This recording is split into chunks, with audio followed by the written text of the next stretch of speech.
რაც თეირანიდან ახლა მოვიდა, ეს არისო ზავის ნიშანი, არამედ პირდაპირი უარყოფა დონალდ ტრამპის მიმართ.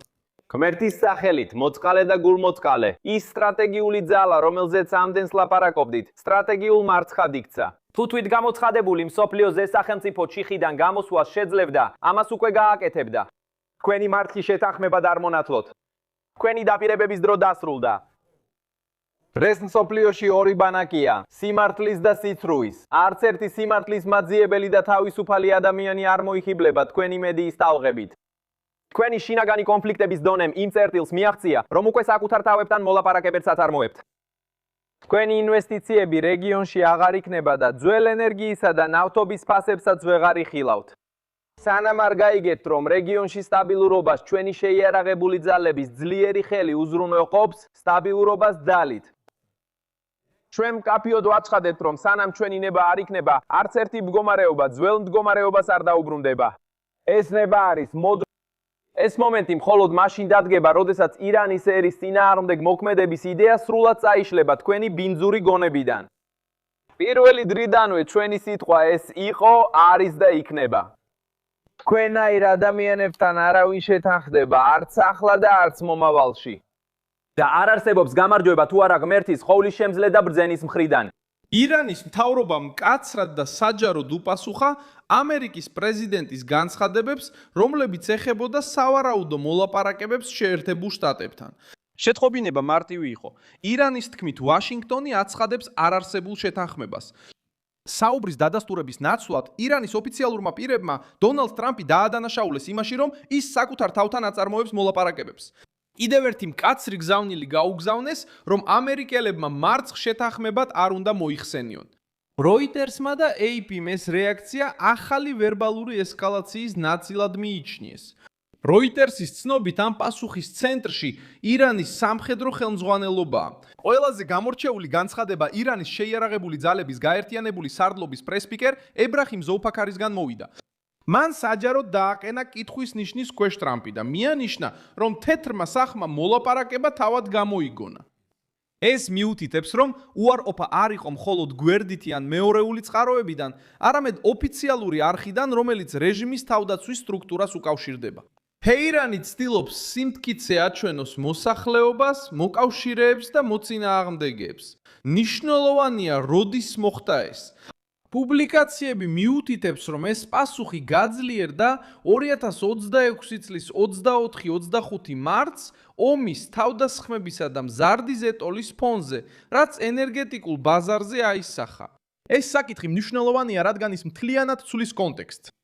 ეს არ არის ძველი ახლა ხელახლა წამოწეული განცხადება, არამედ მიმდინარე კრიზისში გაჟღერებული რეაქცია, რომელიც სამხედრო და დიპლომატიურ დაპირისპირებას უკავშირდება და უკვე გავლენას ახდენს ნავთობზე, ინვესტიციებსა და რეგიონულ უსაფრთხოებაზე. სადაც ეს დაპირისპირება ოფიციალურად მიმდინარეობს დიპლომატიურ ველზე, ვაშინგტონსა და თეირანს შორის. ეს დაპირისპირება ახლო აღმოსავლეთსა და საერთაშორისო ბაზარზე ვრცელდება. ომმა და ახალი თავდასხმების მუქარამ კრიზისი გაამწვავა. როიტერსის ცნობით დაპირისპირება უკვე მოქმედებს ენერგეტიკაზე, ფინანსებზე და რისკების აღქმაზე რეგიონში. ამით აიხსნება, რატომ არ იყო ირანული ფრაზა ინვესტიციებსა და ნავთობის ფასებზე შემთხვევით. ირანი მიანიშნებს, რომ ზეწოლის გაგრძელების შემთხვევაში შედეგები სამხედრო სფეროს გასცდება. ეს შეიძლება შეეხოს მთავრობების, კომპანიებისა და მომხმარებლების ჯიბეებს მთელ მსოფლიოში, როგორც ირანმა გააკეთა. ეს უარყოფა დიპლომატიური რბილი ენით არ ყოფილა, არამედ ირონიით, დაპირისპირებით და ირიბი მუქარით. როცა თქვა, რომ აშშ-ში მარტო აწარმოებს მოლაპარაკებებს, რეჟიმი არა მხოლოდ უარყოფს ტრამპის ვერსიას, არამედ მას დასცინის, როცა ამბობს, ნუ უწოდებთ თქვენს მარცხს შეთანხმებას. ირანი ცდილობს ნარატივის შეცვალოს და დაანახოს, რომ კუთხეში არა თეირანია, არამედ ვაშინგტონი. როდესაც ამბობს, რომ რეგიონში ინვესტიციებზე სიახლე არ იქნება და ენერგიისა და ნავთობის ძველ ფასებზე დაბრუნებაც არ მოხდება, გზავნილი უფრო აგრესიული ხდება. რეჟიმი მიუთითებს, რომ არასტაბილურობა შეიძლება გაგრძელდეს და კრიზისის ფასი მაღალია. რატომ არის ეს პასუხი ასე მნიშვნელოვანი? იმიტომ, რომ ეს საჯაროდ ანგრევს ტრამპის მცდელობას წარმოაჩინოს დიპლომატიური პროგრესი. AP-ის მიხედვით, ტრამპი აცხადებდა, რომ ირანის შეთანხმებაზე იყო დაინტერესებული და მას კონტაქტი ჰქონდა შესაბამის პირებთან. ამერიკული ნარატივისთვის პრობლემა ისაა, რომ თეირანმა ყველაფერი საჯაროდ უარყო და ასეთ კრიზისებში ნარატივს თითქმის რაკეტების მნიშვნელობა აქვს.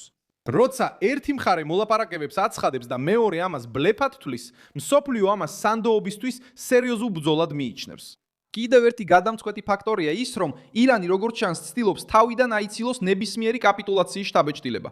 ირანი როგორც ჩანს ცდილობს თავიდან აიცილოს ნებისმიერი კაპიტულაციის შთაბეჭდილება.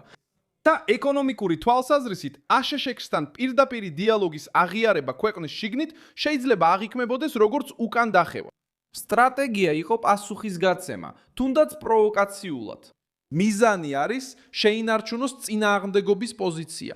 არ მისცეს ტრამპს პოლიტიკური სარგებლის მიღების საშუალება შეთანხმების იდეით და აჩვენოს, რომ თეირანი არ ეთანხმება სუსტი მხარის როლს. ეს არის ლოგიკა უარყოფის უკან. ირანი არა მხოლოდ უარყოფს საუბარს, არამედ იბრძვის გლობალურ აღქმაზე, ვინ დათმო და ვინ აგრძელებს დაპირისპირებას.